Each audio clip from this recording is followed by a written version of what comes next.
Mwaka 2026/27 wizara inatarajia kukusanya jumla ya shilingi bilioni 1 milioni 58. Aidha, kwa upande wa taasisi 12 zilizo chini ya wizara ya kiasi kinachotarajiwa kukusanywa ni shilingi bilioni 40 milioni 898 na laki 692.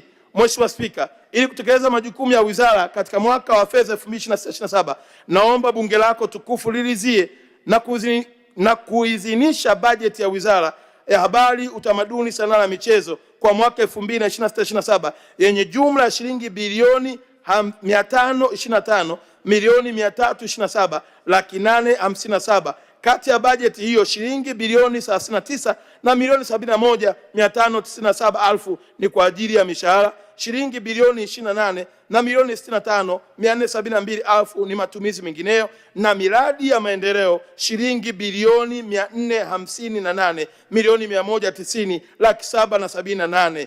Mheshimiwa Spika, kwa unyenyekevu mkubwa naomba kutoa hoja.